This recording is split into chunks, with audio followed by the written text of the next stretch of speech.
Hi everyone, my name is Allison Grosz. I'm an attorney and a partner with Hemrick O'Malley, PLLC in New York City.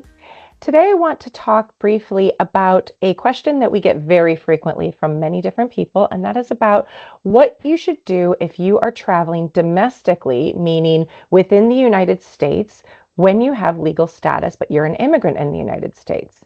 Well, with the implementation of the new requirements to have a real ID, if you're going to be traveling domestically in the United States, you of course need to carry on you a real ID so that you can travel and go through TSA security at any airport. If you don't have a real ID or you're not eligible for a real ID, of course, you need to have on you a passport with your valid visa inside. The reason why you need to have your passport with a valid visa if you don't have a real ID is because TSA is part of the Department of Homeland Security, and of course, they can be checking immigration status at any airport while you are present in the United States and traveling domestically. So if you don't have a real ID, then you need to have a passport with a valid visa. Strike this pause.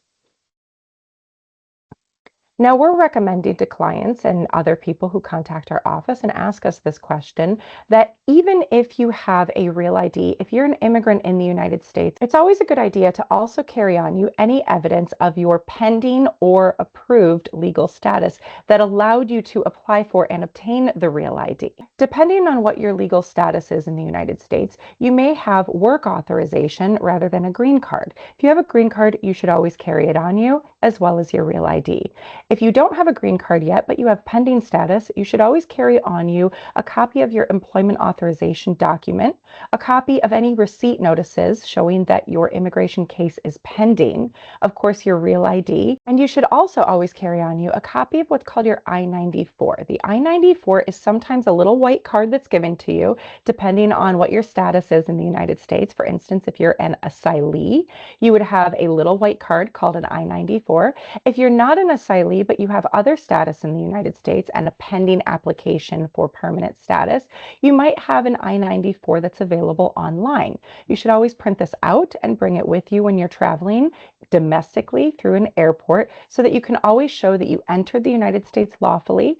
That way you can also show with your receipt notices and your work authorization that you have a pending lawful application for status, and then of course have your real ID. Now, there's a very slim chance that any TSA officer is actually going to ask you to show any of these documents, but we always suggest carrying them on you because it doesn't hurt to have more rather than less to show your legal status in the United States as an immigrant. More often than not, the TSA is just going to simply look at your real ID and allow you through security. But if that doesn't happen, it's always best to have more documents on you so that you can show your status in the United States.